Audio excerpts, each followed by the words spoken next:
England, 1814. It was June of 1814 when Lady Hartswood's chandeliers first set Louisa trembling beneath their light. Some women are taught to be invisible. Louisa Hartwell had mastered the art far too well. The chandeliers of Lady Hartswood's ballroom cast their golden light across the assembly, illuminating silk gowns in shades of cream, rose, and palest blue. The orchestra struck up a quadrille, and couples moved across the polished floor in mechanical precision, each gesture choreographed by years of social expectation. Yet in the shadowed alcove near the refreshment table, Louisa stood motionless, her aging white muslin gown rendering her nearly invisible against the damask walls. The fabric had been fashionable 5 years prior, when her father still lived. Now it hung from her frame like a relic from another era, its yellowing hem a quiet testament to neglect. At 21, Louisa had already learned that survival required the abandonment of hope. She watched the younger debutantes with their glossy ringlets and radiant complexions, their laughter bright and artless as they angled for advantageous introductions. They did not yet understand that beauty was currency, and currency could be revoked. They had not yet learned the particular terror of irrelevance. "You will remain here." The voice came from behind, low and edged with alcohol. Louisa stiffened, though she did not turn. She knew the cadence of that voice intimately, the way it shifted between false civility in public and something far more dangerous in private. Henry Colton, the second Earl of Asherton and her legal guardian, swayed slightly as he gripped her wrist. His fingers were warm and damp, and she felt the familiar knot of dread tighten in her chest. "Do not embarrass me further tonight. Is that understood?" "Yes, sir," she whispered. He released her with a rough gesture, disappearing into the crowd toward a cluster of gentlemen whose expressions suggested they were discussing matters of consequence. Finance, perhaps, or politics. Henry Colton had a way of inserting himself into conversations where he was neither wanted nor needed, his title serving as sufficient entry. Louisa pulled her gloved hand against her skirts, trying to anchor herself in the present moment rather than spiral into the anxiety that threatened to consume her. The evening progressed with its familiar rhythm. She observed the intricate dance of society from her peripheral position, noting how certain women commanded attention through their confidence, how others wielded their accomplishments like weapons. There was Lady Caroline Whitmore, resplendent in emerald silk, holding court near the potted palms. Her laughter seemed to bend the very air around her toward her will. For a moment Louisa wondered what that must feel like, to take up space without apologizing for it. The orchestra began a new selection, and the crowd shifted. Then came the announcement that altered the evening's careful equilibrium. His Grace, Julian Wayford, the 6th Duke of Kensington. The murmur that rippled through the assembly was not mere acknowledgement. It was something closer to reverence mixed with curiosity.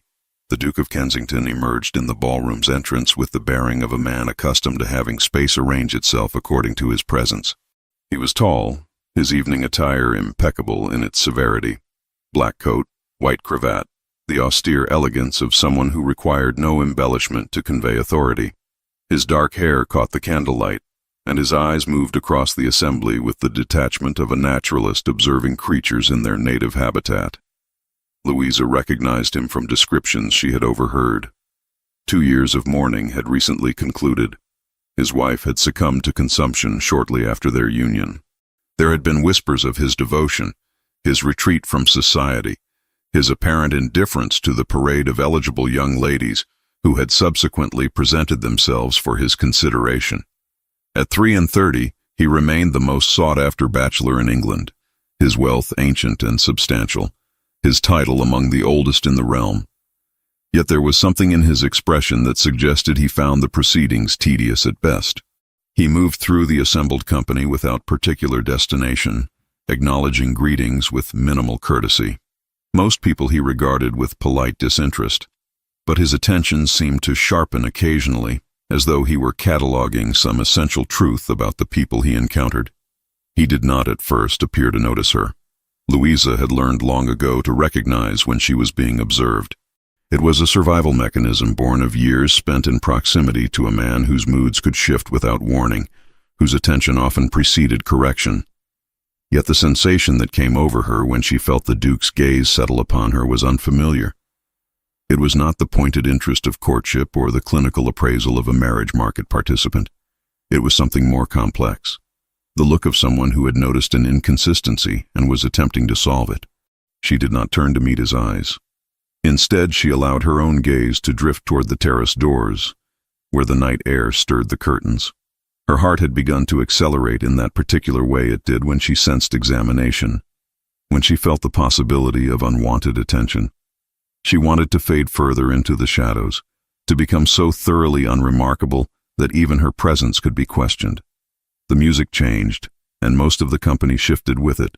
An interval occurred, and Louisa believed she might retreat further, or perhaps excuse herself to the ladies' retiring room, where she might find a measure of peace and solitude. But as she turned, she found her path obstructed. "Miss Hartwell, I believe." The voice was measured, neither warm nor cold. Louisa lifted her eyes to encounter the Duke's regard directly. His gaze was penetrating in a way that suggested he saw past the confection of social pleasantry to something beneath. "Would you honor me with this dance?" The question hung in the air between them, impossibly direct. Around them, the assembly registered shock in the smallest adjustments of posture and meaningful glances. The Duke of Kensington did not approach unmarked women in corners. The Duke of Kensington had declined dances with the season's most celebrated beauties, the daughters of important families. The young ladies presented specifically with his consideration in mind. "Your Grace," Louisa began, her voice barely audible above the renewed strains of the orchestra, "I fear you have mistaken me for someone else. I am not accustomed to making mistakes, Miss Hartwell." The faintest suggestion of amusement touched the corner of his mouth. "The waltz awaits. Will you do me the honor?" To refuse would be to create a scene. To accept would be to invite speculation and, more pressingly, Henry's inevitable displeasure. Louisa felt the weight of both choices settle upon her shoulders. She placed her hand in his, and they moved toward the dance floor, leaving in their wake a tide of curious observation. As they took their positions, she registered the breadth of his shoulders, the confidence with which he held himself. His hand settled at her waist, and Louisa found herself waiting for the familiar flinch that accompanied most physical contact. The response came unbidden, a sudden tightening of her muscles, a reflexive drawing inward. She saw his eyes sharpen with recognition, saw the moment he registered something beyond the surface. The music began, and he led her through the opening movements of the waltz with assurance. He danced well, his steps precise and graceful, their progression across the floor seamless despite her initial rigidity. As they turned, his hand shifted slightly, and when the fabric of her sleeve drew back, he saw what she had spent considerable effort concealing. There, visible between her glove and the cuff of her gown, were marks. Faint bruising along her inner wrist, older scars visible in lighter lines against her pale skin. Their eyes met for a suspended moment. Louisa saw the instant his expression transformed from polite interest to something sharper, something that suggested he had seen the evidence and understood, at least partially, what it implied. She looked away, focusing on the buttons of his coat, but she had already sensed the shift in him, the gathering of attention, the activation of some protective instinct she had not anticipated. When the waltz concluded, he escorted her from the dance floor with the same courtesy he had displayed at its commencement, though something had altered between them.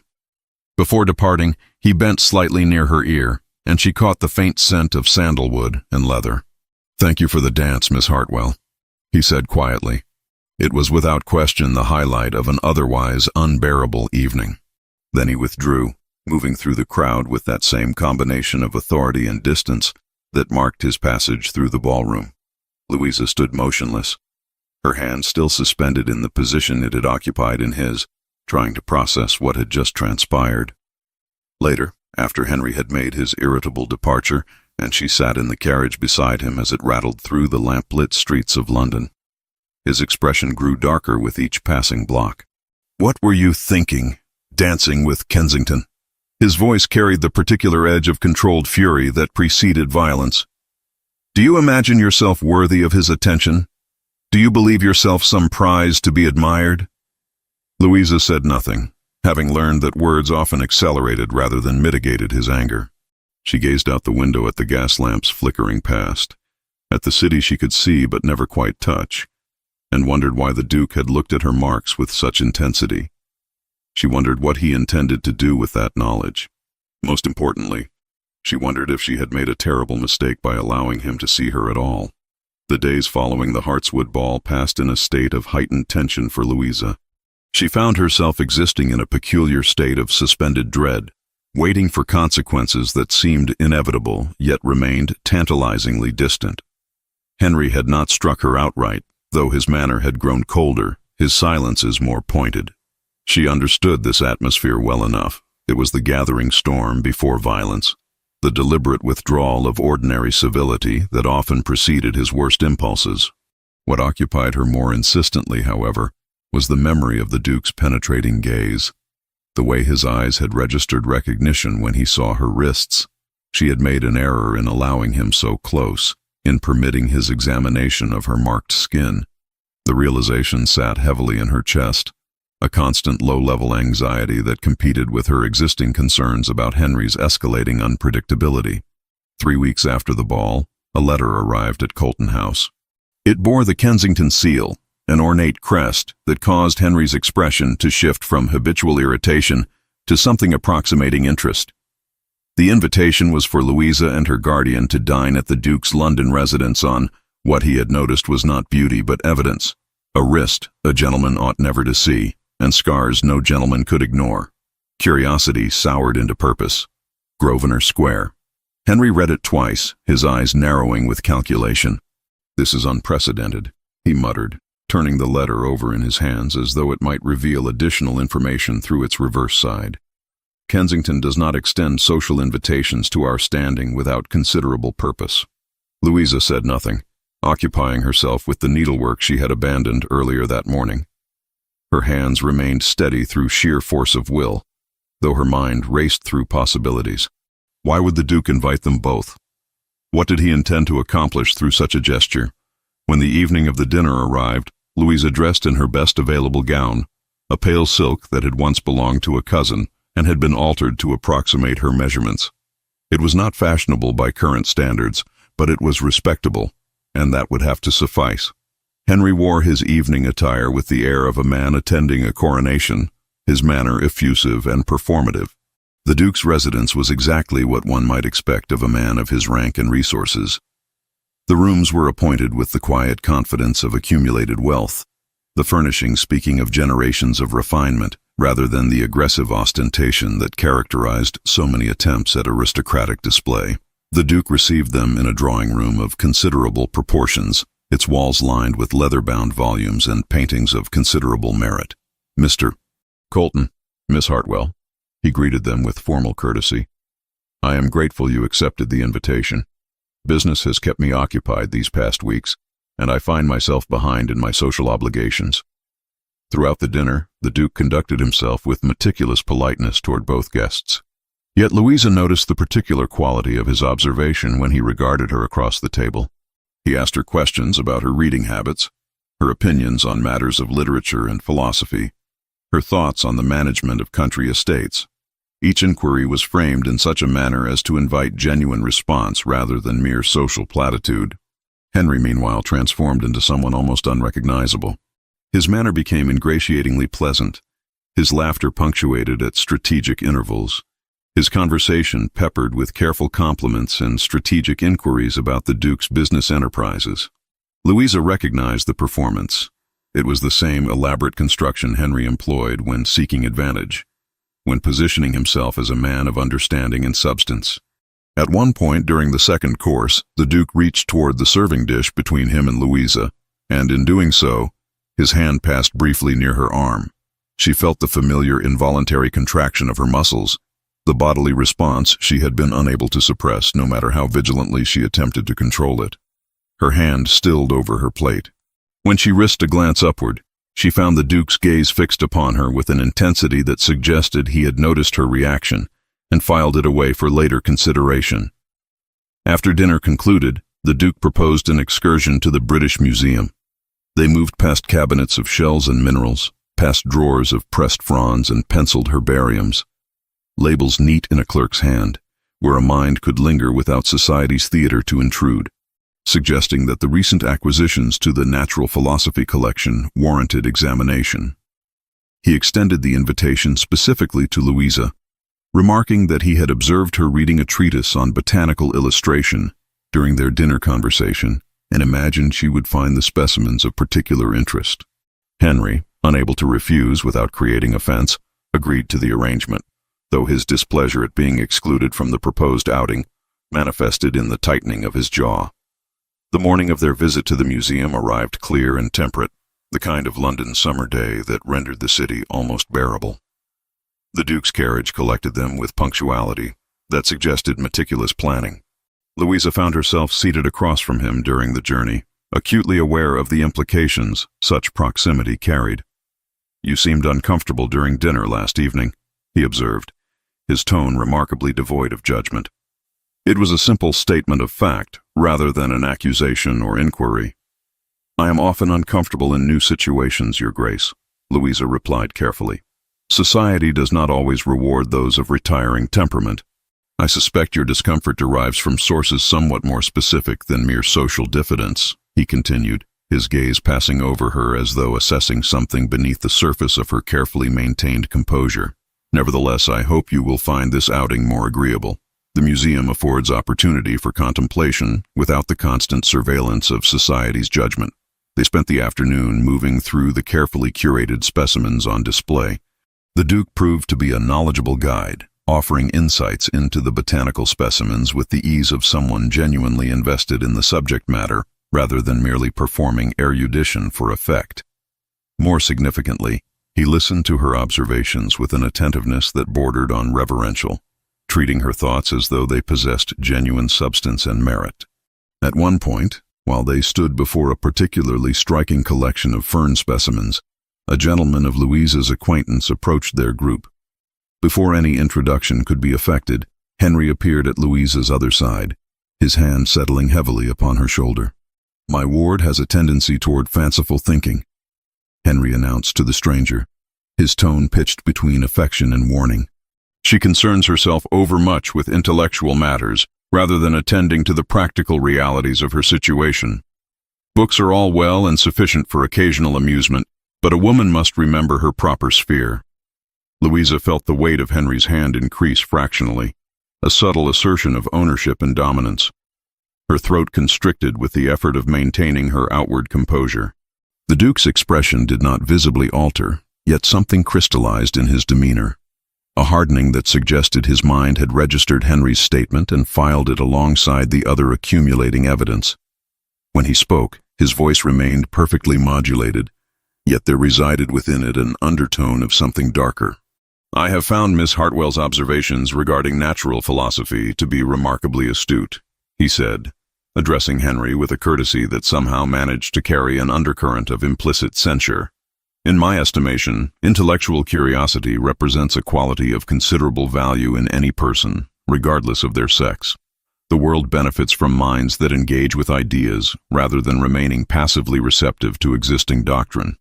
The remainder of their time at the museum proceeded without further incident, though the temperature of the atmosphere had demonstrably altered.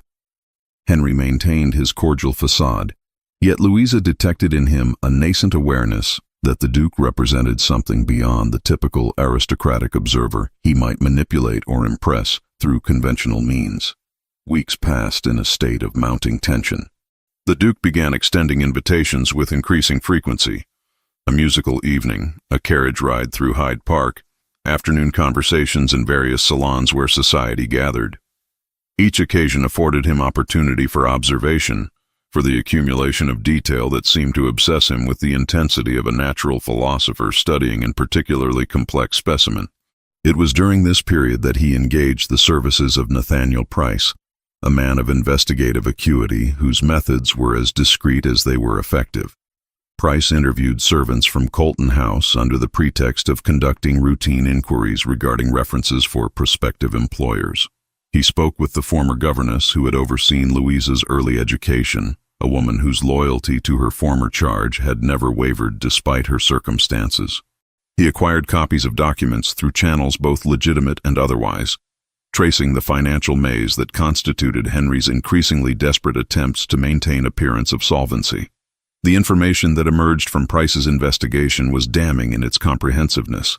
Here was Henry's mounting debt from gaming establishments, his fraudulent retention of Louisa's inheritance through forged guardianship documents that exploited the ambiguity of her legal status following her father's death. Here were accounts from servants detailing the pattern of physical discipline Henry administered, the systematic control through deprivation and psychological manipulation that characterized his treatment of his ward. One evening in August, Price delivered his complete findings to the Duke in the private study of his townhouse. The report was methodical in its documentation, clinical in its presentation of brutality transformed into bureaucratic record. The Duke read through it with increasing comprehension of what Louisa had endured, what she continued to endure in her current situation. When he finally set down the pages, his expression had become something formidable, a controlled fury that sought not immediate expression, but rather cold, deliberate action. He understood now why she had flinched at his touch, why she navigated the world as though perpetually bracing for impact. More importantly, he understood that her situation was not merely a matter of social impropriety or familial dysfunction, but rather systematic exploitation that crossed into criminality on multiple fronts. He rose from his chair and moved to the window overlooking the London street below, where evening had begun its descent and gas lamps flickered to life along the thoroughfares. Whatever intentions had initially guided his investigation, mere curiosity about an unusual young woman perhaps, or the satisfaction of puzzles solved, had transformed into something far more pressing. He had become the sole person in possession of comprehensive knowledge regarding Louisa's circumstances, and he was beginning to understand that her liberation from her current situation required more than mere observation or sympathetic interest. It required intervention of a kind that would necessarily reshape the trajectory of both their lives. The final collapse of Henry Colton's financial circumstances arrived with the inevitability of a sentence long pronounced but not yet executed. The creditor who appeared at Colton House in early August did so with the manner of a man accustomed to collecting debts by whatever means became necessary. He was accompanied by a solicitor whose presence suggested the matter had exceeded the boundaries of informal arrangement and entered the realm of legal proceeding. Henry received them in the study, his face flushing progressively darker as the creditor detailed the comprehensive nature of his insolvency. The sum owed had accumulated beyond the initial debt through penalties and the compounding effects of delayed payment. The deadline was mercifully clear. 7 days to remit the full amount, or the entire contents of the house would be seized and sold at auction. Henry's creditors extended no further patience. After they departed, the house fell into an oppressive silence. Louisa occupied herself with needlework in the drawing room when Henry located her, his expression conveying the particular species of desperation that preceded his worst impulses. He moved through the room with agitated energy, his fingers clenching and unclenching as though grasping at solutions that remained perpetually beyond reach. "We shall manage this," he announced to no one in particular, though his gaze fixed upon Louisa.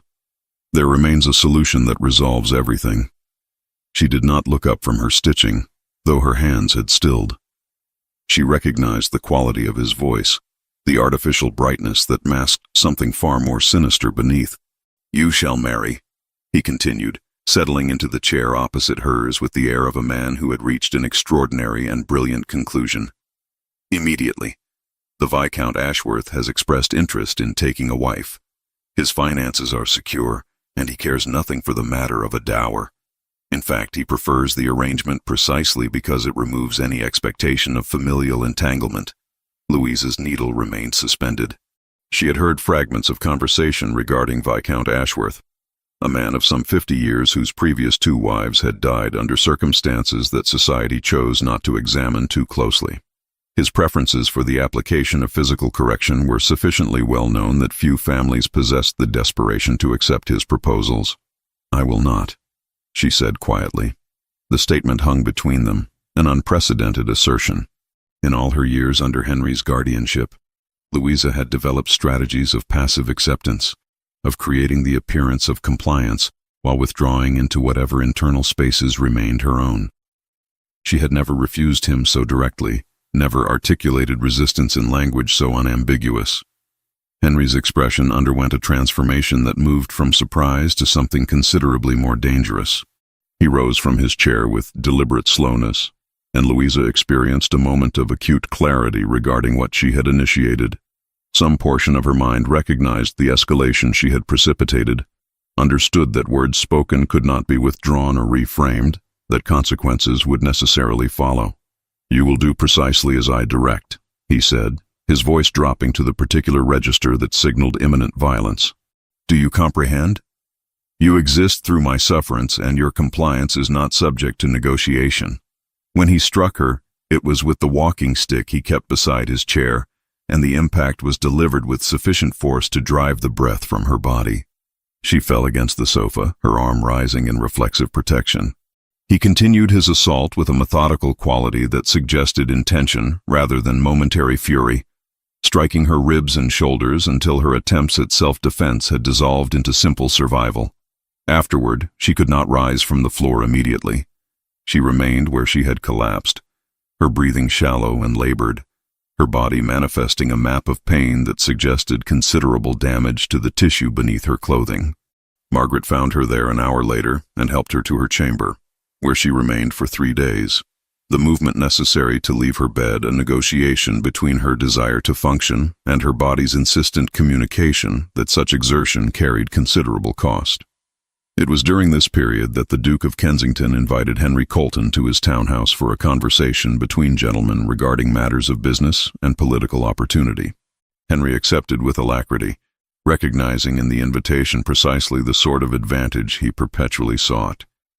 He did not recognize it as the moment when his entire existence was about to undergo irreversible transformation. The Duke's study was appointed with the quiet confidence of accumulated wealth and meticulous taste. The Duke sat behind his desk with Price standing unobtrusively near the door, his presence suggesting that what would transpire would have multiple witnesses.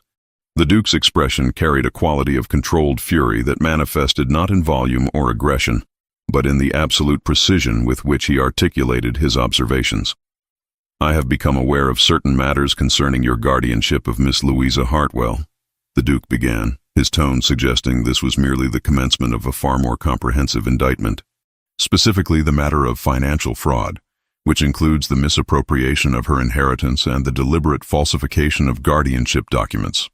Henry's face underwent a rapid progression of expressions that traced the trajectory from incomprehension to terrified awareness.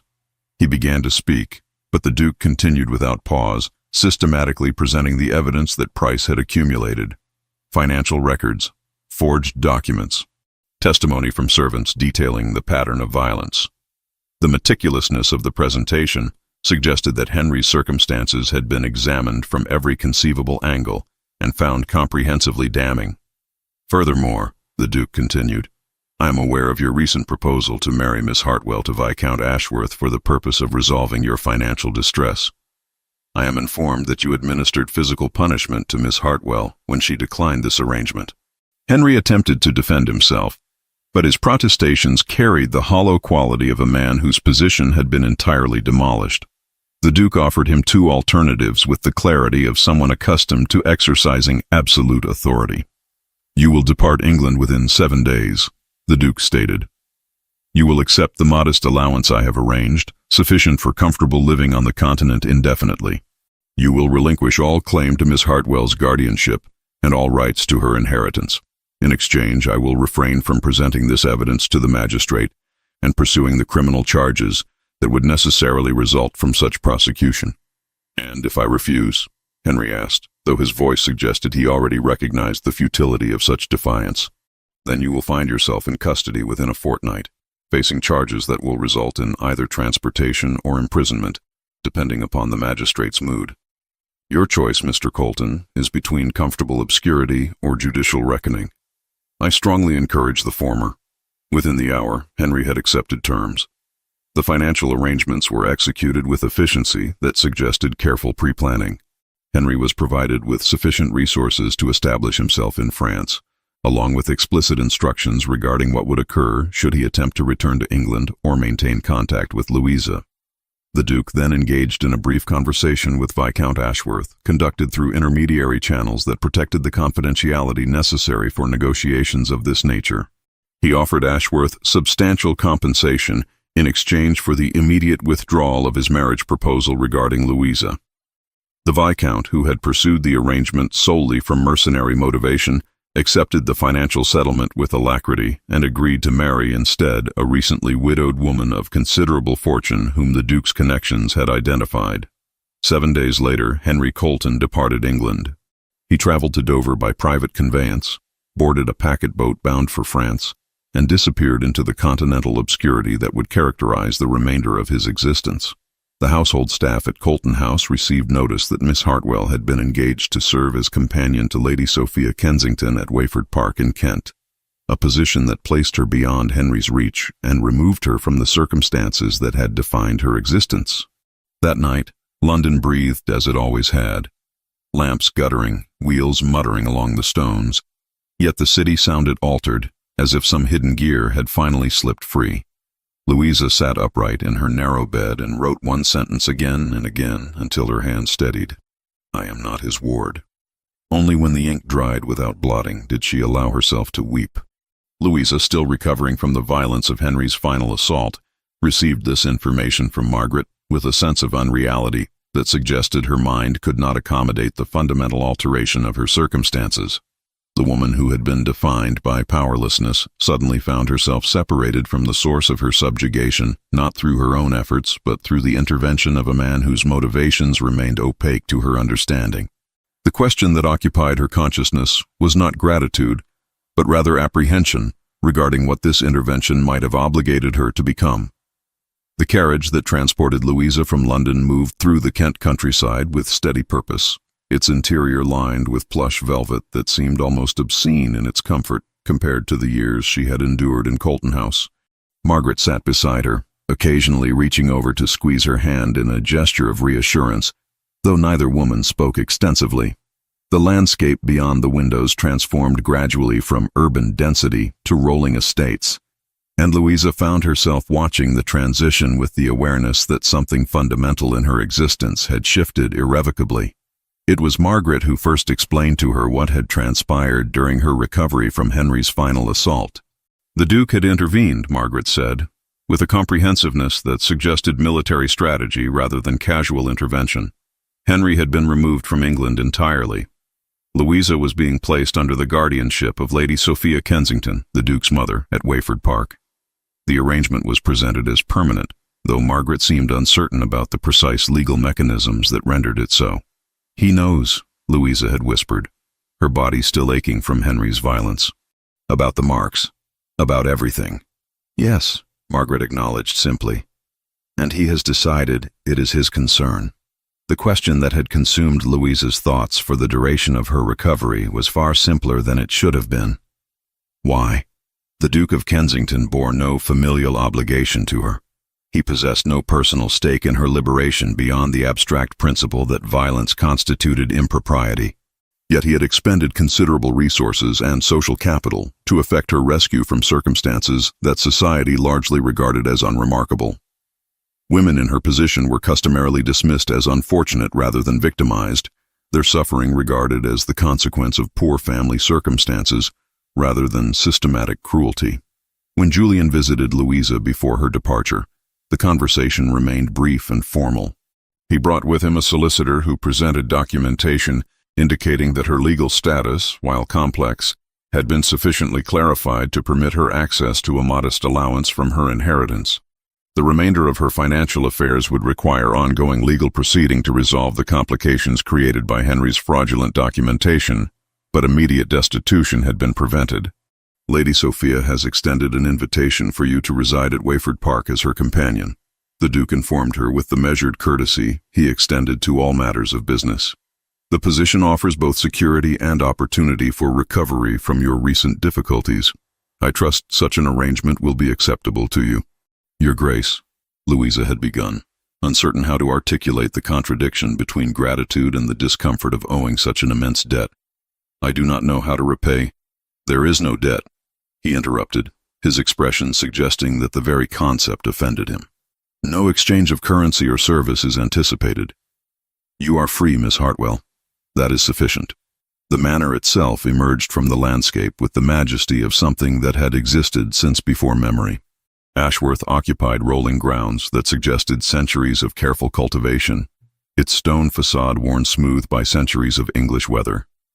The interior revealed spaces of considerable dimension, their walls lined with paintings that suggested generations of connoisseurship and resources devoted to aesthetic accumulation rather than ostentation. Lady Sophia received Louisa with a graciousness that suggested she had been informed of the essential particulars regarding her new companion's circumstances without requiring elaboration. She was a woman of perhaps 60 years, her bearing suggesting refinement rather than the severity that sometimes characterized elderly aristocracy. Her eyes held a particular quality of intelligence that suggested she had encountered suffering and understood that it required gentle navigation rather than dismissal. You will find Ashworth offers solitude should you desire it, Lady Sophia offered by way of welcome, gesturing toward the drawing room where tea had been arranged. My son has indicated that recovery from your previous circumstances may require time and quiet. Such things are abundantly available here. Over the weeks that followed, Louisa discovered that the manor possessed remedial properties beyond the mere physical safety it provided. The library contained volumes that her father had mentioned but which she had never accessed. Literary treasures that she moved through with the reverence of someone encountering something sacred. The gardens offered walkways through carefully cultivated spaces where she could exist without observation or expectation. Margaret, to Louisa's profound relief, did not depart for some alternative employment. Instead, she accepted the position of housekeeper at Ashworth with a promotion that elevated her status beyond what she might otherwise have anticipated. She occupied chambers in the servants' quarters but maintained ready access to Louisa, and in the evenings when Louisa retreated to her chamber, Margaret often came with warm milk and the practical competence that characterized her navigation of crises. You are healing, Margaret observed one evening in November, as autumn had rendered the gardens increasingly austere. I see it in small ways. You ate more at supper yesterday than you have in weeks. You smiled when Lord Pemberton's nephew arrived for the holiday. Small things, but movement toward something resembling normal life. Physically, the transformation was undeniable. The bruises that had marked her body faded into yellowing memory before disappearing entirely. She gained weight, her frame filling out beyond the skeletal appearance malnutrition had imposed. The color returned to her skin. Her hair regained luster. Her eyes lost the perpetually hunted quality that had characterized her London existence. Psychologically, recovery proceeded with considerably more complexity. Louisa still experienced moments when sudden movement provoked the involuntary flinching that years of trauma had instilled. She remained uncertain in social situations, uncomfortable with attention, prone to silence rather than contribution.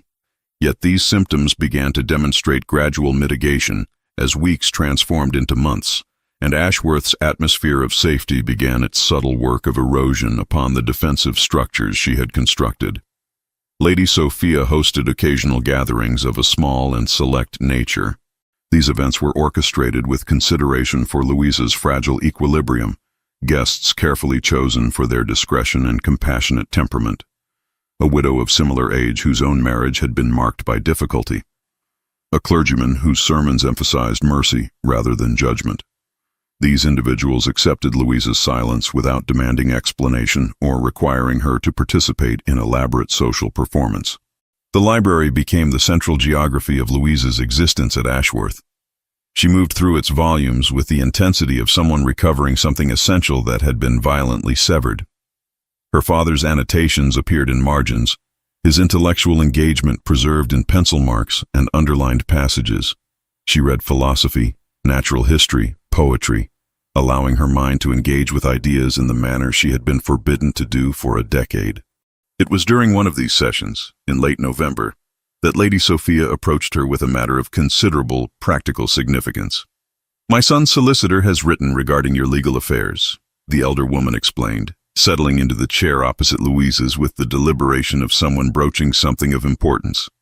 The complications surrounding your guardianship and inheritance remain subject to ongoing litigation, it appears. There are questions regarding whether the documentation Henry created retain any legal validity. and the process of establishing your true claims requires additional procedures. Louisa set down the book she had been reading. I do not understand the precise mechanics of such matters, Lady Sophia. What does this mean for my circumstances? Practically speaking, Lady Sophia continued, your situation remains somewhat ambiguous from a legal perspective. You possess access to modest funds, but complete control of your inheritance remains uncertain. In the estimation of Julian's solicitors, there exists only one method of resolving this ambiguity with finality: marriage. The word hung between them with the weight of considerable implications. Louisa felt the familiar contraction of anxiety that physical proximity to men still occasionally provoked, though she recognized it for what it was: trauma response rather than present danger. I cannot marry, she said quietly. Not yet. Perhaps not ever. Lady Sophia regarded her with an expression suggesting she had anticipated this response. I am not suggesting you marry immediately, nor am I proposing any specific arrangement. I merely present to you the legal reality of your situation. In time, perhaps you will find the prospect less abhorrent. For now, you are safe. That remains sufficient. As autumn progressed toward winter, Louisa settled into the rhythms of Ashworth with increasing facility. She took meals with Lady Sophia, engaged in quiet conversation, attended services at the local parish church where she was introduced simply as a companion without elaborate explanation of her circumstances. Margaret reported that the household staff, having been given minimal information beyond the fact that Miss Hartwell had suffered family difficulties, accepted her presence without curiosity or judgment. Yet the fundamental question of her future remained suspended, unresolved, awaiting clarification that the legal complexities of her situation seemed determined not to provide. The months at Wayford Park unfolded with a rhythm that Louisa had never before experienced. The passage of time marked not by crisis or apprehension, but by the subtle accumulation of small improvements and gradual transformations. By early December, the rigorous structure of physical recovery had evolved into something more nuanced, a process of psychological reconstruction that proceeded with less predictable momentum. The bruises had faded entirely, leaving behind only the older scars that mapped her years of captivity. Her appetite had stabilized. She slept through most nights without the violent dreams that had characterized her initial weeks at the manor. Yet something remained suspended, unresolved, a persistent uncertainty regarding the geography of her own emotional landscape, and what she might expect from the future that stretched before her with unknowable dimensions. The library had become her sanctuary with increasing intentionality. She moved through its stacks with the reverence of a pilgrim navigating sacred space, her fingers tracing the spines of volumes that represented centuries of accumulated knowledge. Her father had mentioned certain works during her childhood, authors and treatises that he had deemed worthy of engagement once she matured sufficiently to appreciate their complexity. Now she encountered them directly, advancing through philosophical arguments and literary constructions that occupied her mind with satisfying intensity. It was there that Julian began to spend his evenings with increasing frequency. He maintained his work, correspondence regarding his estates, matters of political significance that occasionally required consultation with his solicitors. But increasingly he abandoned the solitary confinement of his study in favor of the library's expansive atmosphere. He settled himself with deliberate casualness into the chair across from where Louisa typically positioned herself, his presence neither intrusive nor demanding particular acknowledgement. They did not initially speak. Louisa would register his arrival through the subtle alteration in air pressure and the familiar scent that accompanied him, sandalwood and leather mingled with something indefinably his own. She would glance up from her page, register his expression of focused attention directed toward his own volume, and return to her reading with the peculiar satisfaction of companionable silence. Hours would pass in this configuration, two individuals occupying the same space without requirement for verbal exchange, their shared presence sufficient unto itself.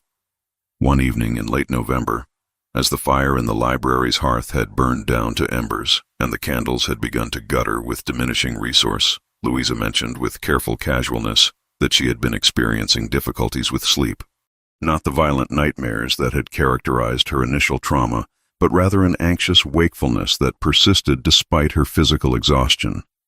She would lie in darkness, her mind circling through concerns that never quite coalesced into specific anxieties, just an undifferentiated dread that manifested in the premature cessation of rest. Sometimes, Julian had observed, his attention remaining ostensibly fixed upon his volume. The presence of another person during such episodes proves restorative. Not through conversation necessarily, but simply through the assertion that one is not entirely alone within the darkness. Louisa had not responded immediately, parsing the implications of his statement, recognizing within it both offer and acceptance of refusal should she choose to decline. She had learned to read Julian's manner with increasing sophistication, to understand that the careful neutrality of his expression frequently concealed far more complex internal processes. Would that be acceptable? She had asked finally. Entirely acceptable, he had confirmed. I shall position myself in the chair adjacent to the chaise. I will read. You will rest. If you desire conversation, it will be provided. If you prefer silence, that too will be honored. The arrangement had begun that very evening. Julian had appeared in her chamber, with impeccable propriety, Margaret stationed in the adjacent dressing room should her presence be required, and had settled himself with a volume of poetry. He had selected his selections with evident deliberation, choosing narratives that suggested comfort rather than complexity, stories of journeys undertaken and destinations eventually reached. He read with measured pace, his voice providing a steady anchor to which Louisa could attach her attention as sleep gradually accumulated its claims upon her consciousness. Over the weeks that followed, the configuration had become established ritual. Louisa would retire to her chamber, Margaret would ensure that everything necessary had been arranged, and Julian would appear bearing his volume of selected readings. Some evenings he brought poetry, other occasions brought philosophy or historical narrative. The precise nature of the material mattered less than the consistency of his presence, the reliability of his voice moving through sentences with attentive care for punctuation and meaning. Somewhere within the first month of this routine, Louisa had ceased to flinch when Julian moved within her peripheral vision. The involuntary contraction of muscles that had accompanied proximity to any man had gradually diminished until it manifested only in the rarest of instances, and even then, with considerably less intensity. She began to register his presence as something neutral rather than inherently threatening, a distinction that represented considerable psychological distance from the terror that had characterized her earlier existence. "You are improving," Margaret had observed one afternoon as she helped Louisa with her toilette. "I see it in the way you move now. There was tension in your shoulders that has begun to release. Your smile reaches your eyes occasionally, which it did not before." "I do not feel particularly improved," Louisa had replied, though she recognized the truth of Margaret's observation. "I feel as though I am simply existing in a state of suspended provisional safety, awaiting the moment when circumstances return to their proper configuration of difficulty." "That is trauma speaking," Margaret had said with the straightforward compassion that characterized her approach to difficult subjects. "Your mind has learned to expect betrayal because that has been your consistent experience. Learning to expect otherwise will require time."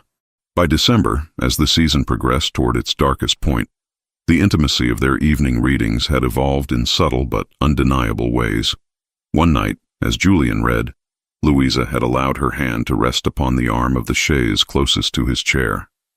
The proximity was minimal, the contact non-existent, yet the implicit vulnerability of the gesture had caused something fundamental to shift in the atmosphere between them. Julian had paused mid-sentence, his attention registering the alteration of her positioning. When he resumed his reading, his voice had carried a particular quality that suggested recognition of the significance embedded within her movement. The passages he selected from that evening onward had begun to contain more deliberate references to connection, to the possibility of trust, to the redemptive capacity of genuine care extended without expectation of reciprocation or return. One particularly clear evening, as frost had begun to accumulate upon the manor's windows, Julian had set aside his volume mid-reading with deliberate intention. Louisa had opened her eyes, uncertain whether his cessation of reading indicated some aspect of concern or merely transition to an alternative selection. "If I were to touch your hand?" he had asked, his tone suggesting he was inquiring about something of considerable importance. Would you experience that as threat or as something else entirely? Louisa had considered the question with genuine engagement rather than reflexive response. She had examined her internal landscape with careful attention, noting that her heart had accelerated, but not from the panic that had characterized such moments during her London existence. The acceleration seemed rather to derive from anticipation, from the prospect of something unknown and potentially significant. "I do not believe I would experience it as threat," she had said finally, her voice barely exceeding whisper, "though I cannot be entirely certain until the moment of occurrence." Julian had moved with extraordinary deliberation, his hand extending across the space between their chairs with a pace that permitted her to withdraw should she choose to do so. She had not withdrawn. Instead, she had allowed her own hand to meet his, and when contact occurred, it had been neither the violent shock she anticipated nor the cold constraint of obligation. It had been simply hands meeting in darkness, two people acknowledging through that contact something that existed between them but had never been articulated in language. They had remained positioned thus for an extended period, neither speaking, their connection speaking itself through the simple fact of its maintenance. When Julian had eventually withdrawn, it had been with reluctance that seemed to mirror her own. The moment had concluded but had not terminated. It had merely transformed into something that persisted within the architecture of their shared experience. Over the subsequent weeks, these moments of deliberate contact had accumulated with increasing frequency. A hand brushing her shoulder as Julian moved past her in the library. A moment when their fingers touched as they both reached for the same volume. The careful placement of his hand at the small of her back when they walked the manor's corridors. Each contact had been preceded by that same quality of inquiry, that implicit request for permission that transformed what might otherwise have been simple proximity into something far more meaningful. By the time Christmas arrived at Wayford Park, Louisa had begun to recognize within herself the stirrings of something that extended beyond gratitude or sympathy, or even simple appreciation. She had begun to recognize that she possessed the capacity to experience feelings of affection toward Julian that were separate and distinct from her need for his protection or her dependence upon his generosity. She had begun to understand that the boundaries between rescue and something far more complex had become substantially blurred. Yet the question that persisted, unresolved and increasingly urgent, remained suspended between them, the matter of her legal circumstances and the precarious uncertainty that characterized her future. By the first days of January 1815, the quiet of Wayford Park had taught Louisa the shape of safety, even as the law refused to name it. Early January brought with it the arrival of Julian's solicitor to Wayford Park, a gentleman of considerable years whose expression suggested he carried news of considerable significance. Louisa encountered him in the corridor outside the study, his leather portfolio tucked beneath his arm with the gravity of someone transporting matters of substantial import. She had continued her routine of library occupancy and quiet existence at the manor, unaware that the legal complexities surrounding her inheritance had undergone considerable development during the preceding months. Lady Sophia summoned her to the drawing room that afternoon, with the deliberate manner suggesting that what she had to communicate warranted private consultation. The elder woman had settled herself with embroidery, though her needle remained still as she gestured for Louisa to occupy the seat opposite her own. "My son's solicitor has been engaged with your affairs for some time," Lady Sophia began, her expression carrying the particular compassion she extended toward subjects requiring difficult navigation. "The complications surrounding Henry's documentation and your guardianship have proven more resistant to resolution than initially anticipated. There remain substantial questions regarding the legitimacy of documents, the status of your inheritance, and the precise mechanisms through which you might claim what rightfully constitutes your own resources." Louisa absorbed this information with the dawning awareness that her legal status, which she had assumed resolved through Julian's intervention, remained as ambiguous as it had been during her captivity. "The solicitor has advised," Lady Sophia continued, "that there exists only one method of resolving these complications with absolute finality. Marriage would alter your legal standing in ways that would render all prior ambiguities essentially moot. A husband would gain automatic rights regarding your inheritance, which would necessarily require the full clarification and integration of your assets into the marital estate." The word resonated through Louisa's consciousness with the force of something physical. Marriage. The concept that had served as tool of subjugation in Henry's calculations now emerged as potential liberation from legal uncertainty.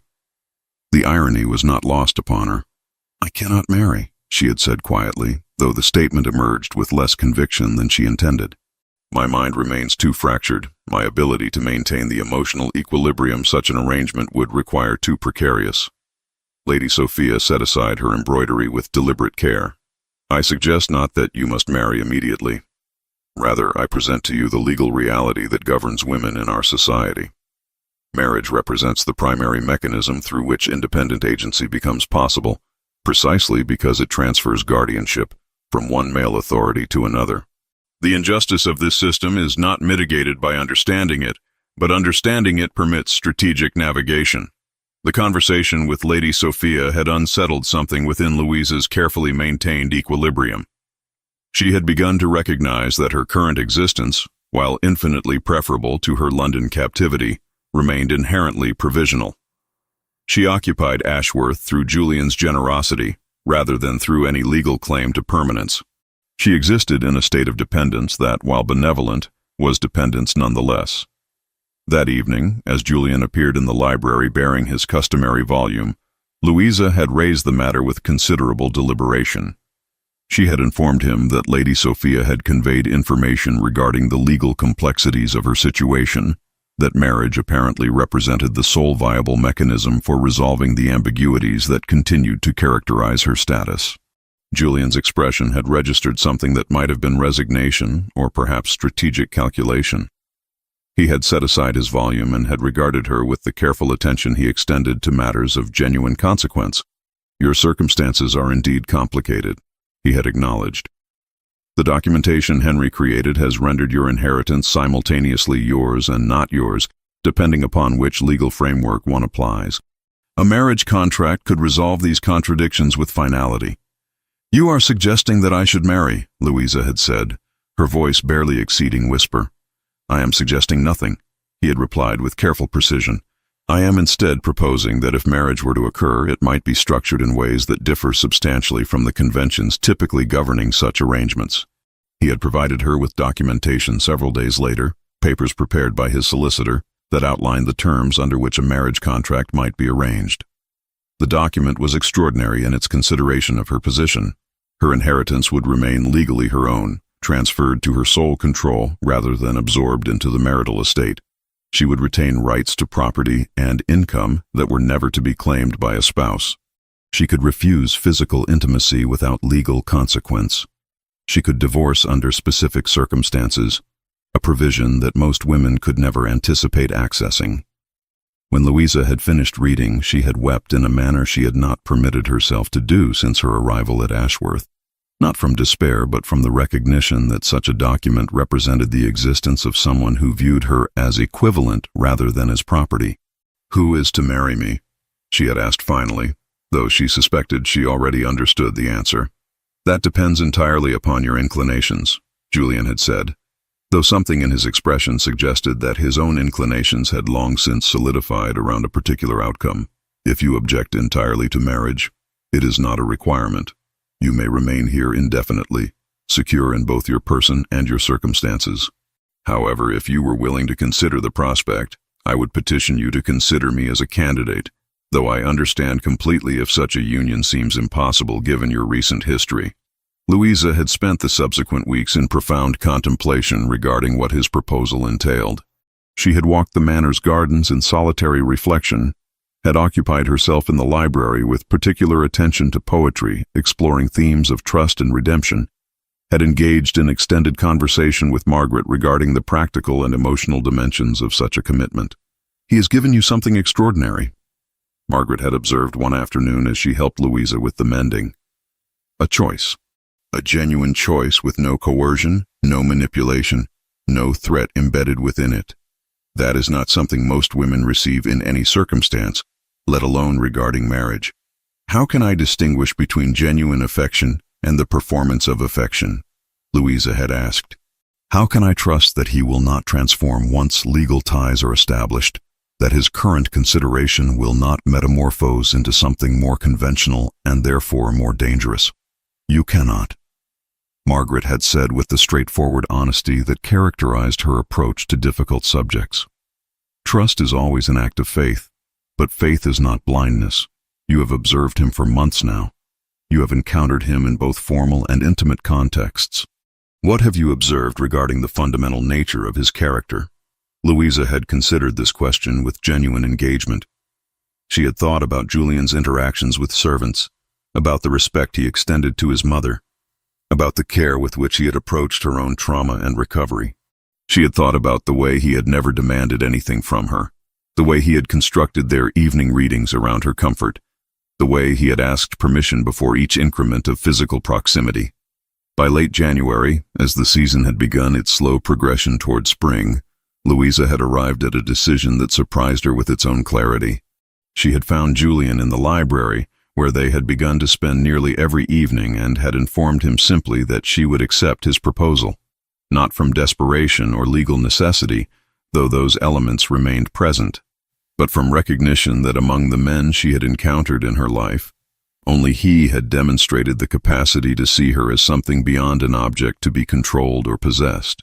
The preparations for marriage proceeded with the meticulous precision that characterized Julian's approach to matters of consequence. His solicitor arrived at Wayford Park with documents that represented months of careful legal construction, papers that transformed abstract promises into binding contractual language. The marriage settlement that emerged from this collaboration was extraordinary in its accommodation of Louisa's interests, particularly given the historical context in which such arrangements were conceived. The contract stipulated that Louisa's inheritance would remain entirely under her personal control, never transferring to Julian's authority, regardless of the legal conventions that typically governed married women's property. She retained the absolute right to retain her separate income and to manage her assets independently. Provisions for divorce were included, a radical inclusion that most women never anticipated having available to them. Physical intimacy was explicitly framed as consensual rather than obligatory, and she was guaranteed the legal right to refuse without consequence or recrimination. When Louisa reviewed these documents in the privacy of her chamber, she wept with an intensity that surprised her. The papers represented something she had never believed possible, a legal framework that acknowledged her as something beyond property, as a person whose interests and autonomy held value worth protecting through contractual mechanism. "He loves you," Margaret had said simply, observing her distress, "and he has spent considerable resources ensuring that his love does not translate into legal ownership." Word of the impending marriage circulated through the Kent neighborhood with the predictable velocity that characterized provincial social intelligence. Speculation flourished regarding the identity of the bride, the rapidity of the proceedings, the absence of substantial social announcement. Society that had largely overlooked Louisa's existence during her London years now found itself curious regarding the woman who had apparently captured the attention of the Duke of Kensington. Lady Sophia orchestrated the preparations, with the careful consideration that suggested she understood the significance of this moment for Louisa. She offered her daughter's wedding gowns from her own collection, garments of considerable elegance that had been preserved with meticulous care. From among these treasures, Louisa selected a gown of pale cream silk, its simplicity suggesting elegance rather than ostentation, its style contemporary yet timeless. The fabric possessed a luminosity that appeared to reflect the light, creating the impression of something ethereal rather than merely sartorial. "You look like yourself," Margaret observed as she arranged Louisa's hair on the morning of the ceremony. Not a performance of what a bride should appear to be, but an actual woman preparing for something that matters. The chapel at Wayford Park was small, its stone walls worn smooth by centuries of use. The gathering was intimate. Lady Sophia occupied the foremost position, her expression conveying approval and perhaps relief that her son had found someone capable of reciprocating his affections. Nathaniel Price stood as witness, his presence suggesting the significance Julian attached to having credible documentation of the proceedings. Margaret occupied a position of prominence, having been elevated from her role as housekeeper to something more closely resembling lady's companion in recognition of her loyalty to Louisa. The vicar conducted the ceremony with solemnity appropriate to the occasion. When he asked whether Louisa accepted Julian as her husband, she experienced a moment of extraordinary clarity regarding what she was undertaking. This was choice made freely, without coercion or manipulation, without the pervasive undercurrent of threat that had characterized Henry's dominance. She affirmed her acceptance with a voice that surprised her in its steadiness. When Julian placed the ring upon her finger, his hand trembled slightly, a manifestation of emotion that he typically maintained beneath careful control. As he bent to kiss her, the gesture was infinitely tender, a question posed and answered rather than a claim asserted. The evening following their marriage, Louisa retired to the marital chamber with a combination of anticipation and apprehension that she had not anticipated experiencing. Years of trauma had created associations between physical intimacy and threat that her rational mind understood would not manifest with Julian, but her body had not yet learned to trust. When he appeared sometime later, she perceived his careful attention to her emotional state, the way he had deliberately slowed his movements and articulated each intention through gesture and inquiry. "We need not proceed further than you are comfortable with," he had said, his voice carrying the particular gentleness he extended only to her. "There is no expectation, no obligation, no prescribed timeline for this aspect of our union." What unfolded over the subsequent hours was revelation rather than performance. Julian touched her with reverence, treating her body as something worthy of careful attention rather than as means to an end. When Louisa experienced moments of fear, he recognized them immediately and adjusted his approach without requiring explanation or apology. He kissed her wrists where the old scars remained visible, a gesture that transformed trauma into something acknowledged and honored rather than denied. By the time dawn infiltrated the chamber's curtains, Louisa had experienced physical intimacy that bore no resemblance to the violations she had endured. She had experienced pleasure as something divorced from shame or obligation, something that belonged entirely to her own agency and desire. She had experienced being held by someone who had clearly prioritized her comfort and her agency above his own needs. The weeks following their marriage revealed the deepest transformations. Louisa began to move through the manor with increasing confidence, her bearing no longer suggesting perpetual bracing for impact. She engaged in conversation with considerably more ease, no longer regarding her voice as something dangerous or unwelcome. Her smile, when it appeared, reached her eyes with genuine pleasure rather than representing mere social performance. Julian, meanwhile, demonstrated growing tenderness that seemed to compound daily. He consulted her opinions regarding estate matters, incorporating her suggestions into decisions affecting Ashworth's management. He ensured that opportunities for her continued intellectual engagement were maintained, expanding the library's collection with volumes he believed would interest her. Most significantly, he maintained the physical intimacy they had established, approaching each encounter with the same careful attentiveness that had characterized their first night together.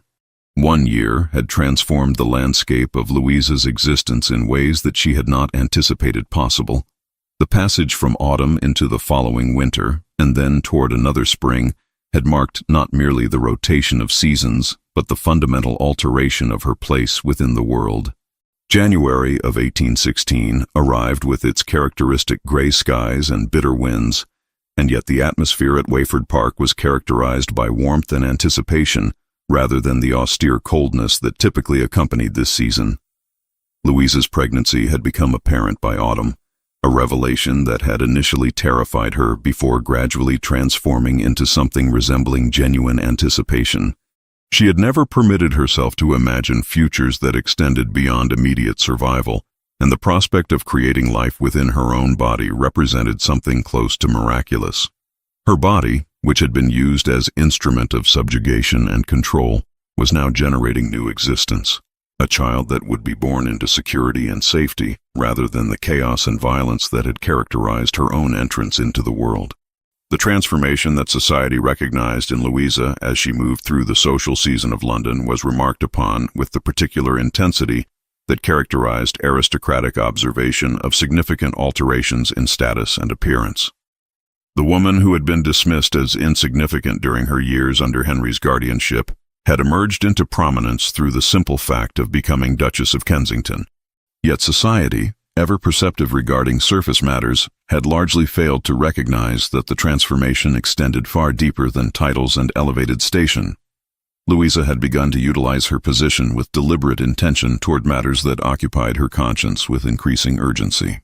She had established connections with charitable organizations devoted to the protection and support of women who found themselves in circumstances resembling those from which she had been extracted. Her patronage was substantial, but more significantly, her personal engagement with these efforts demonstrated a commitment that transcended the superficial participation that typically characterized aristocratic women's involvement in charitable enterprises. It was during one such engagement that a young woman had approached her with hesitant urgency. The girl, barely past her 20th year, had managed to convey through whispered communication that her family situation mirrored aspects of Louisa's own, a stepfather whose affections extended into violence, a circumstance that society chose to regard as unfortunate rather than criminal. Louisa had offered without hesitation the network of support that had been unavailable to her during her own crisis. She had provided resources, connections, safe passage, and most importantly, the assertion that such circumstances were not inevitable or acceptable. "You saved me," the young woman had said, her gratitude manifesting in tears that suggested the relief of finally encountering someone who comprehended the weight she carried. "I offered resources," Louisa had replied with the precision that had become characteristic of her approach to such matters. "You saved yourself by accepting that salvation was possible." Henry Colton had died in the spring of 1815 in Dieppe, France, his passing occasioned by the consequences of excessive consumption of wine and laudanum.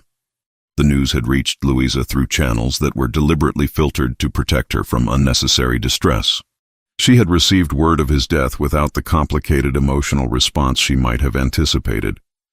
There existed no grief in her regarding his demise, no satisfaction in his suffering, merely a final confirmation that a chapter of her existence had concluded entirely.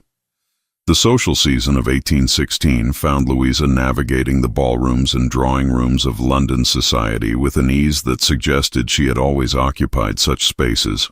Yet the transformation was profound for those observant enough to perceive it.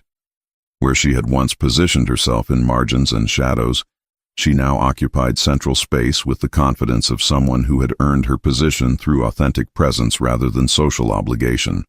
She wore her pregnancy with evident satisfaction rather than attempting to conceal it beneath concealing garments, a choice that scandalized some elements of society, even as it inspired quiet admiration among those who recognized the implicit assertion of bodily autonomy embedded within such a declaration. One afternoon, as Louisa rested in the library at Kensington House with her hand positioned across her swollen abdomen, Margaret entered bearing correspondence and tea. The older woman had accompanied Louisa from Ashworth to London, maintaining her role as confidant and companion despite her elevated position, as Margaret had become something approaching intimate friend rather than servant. "Letters from Ashworth," Margaret announced, arranging the correspondence upon the table beside Louisa. "Your mother-in-law writes that the preparations for the nursery are nearing completion. She expresses opinions regarding the appropriate furnishings for an infant of ducal status." Louisa smiled at this characterization of Lady Sophia's approach to the matter. "My mother-in-law has opinions regarding everything, though they are typically rendered with sufficient grace that one cannot take offense." That evening, as Julian entered the library where Louisa had spent the afternoon reading, he carried with him the particular gentleness that had become his customary demeanor toward her during her pregnancy. He settled beside her, his hand gravitating toward her abdomen where the child performed its increasingly forceful movements. "You are radiant," he had observed, a statement that she had heard frequently enough during recent months that she had ceased to dismiss it as mere courtly flattery. "I am substantial and uncomfortable," she had replied with the directness that characterized their private communication. "My feet ache. My back protests my posture. I am uncertain whether the sensations I experience constitute the movements of our child, or merely my own internal mechanisms rebelling against the demands I have imposed upon them. Yet you are radiant nonetheless," Julian had insisted, and she had recognized in his expression something approaching wonder. A man observing the physical reality of new life being created and regarding it with the reverence such a phenomenon warranted. As evening descended into night, Louisa permitted herself a moment of profound reflection regarding the distance she had traveled from the woman who had stood invisible in shadows at Lady Hartswood's ball. That woman had existed in perpetual anticipation of violence, had expected subjugation as the natural order of things, had possessed no framework through which to understand concepts such as safety or genuine affection. The woman she had become had learned to trust, had permitted herself vulnerability, without experiencing that vulnerability as liability, had begun to construct a future that belonged to her own vision, rather than conforming to the blueprints imposed by others. She had learned that healing was not a destination but rather a process of continuous engagement with one's own experience. That trauma left marks that would never entirely fade, but that need not define the entirety of one's existence. When the child, a daughter as Louisa had somehow known from the inception of pregnancy, was born in late March, she entered a world fundamentally different from the one Louisa had inhabited. This girl would be raised with the understanding that her body belonged to her alone, that her thoughts possessed value, that her choices would be honored. This girl would know her mother as a woman who had survived subjugation and emerged not merely intact, but transformed into something resembling flourishing. On the evening following her daughter's, on the last days of March 1816, with thawed light pooling at the casement, their daughter came quiet and angry and perfect. Birth, as Louisa held the infant against her chest in the peaceful quiet of the lying-in chamber, she experienced a moment of extraordinary clarity regarding the meaning of redemption. It was not erasure of the past, nor was it the achievement of some pristine state of innocence or purity. Rather, it was the possibility of continuing forward, of creating meaning from suffering, of permitting oneself to live rather than merely to survive. Margaret entered with warm linens and gentle hands, and in her expression Louisa recognized the satisfaction of a woman who had devoted herself to another's well-being and witnessed its fruits. "She is perfect," Margaret whispered, regarding the sleeping infant with wonder. "She is new," Louisa replied, permitting herself a smile. "That is perfection sufficient unto itself."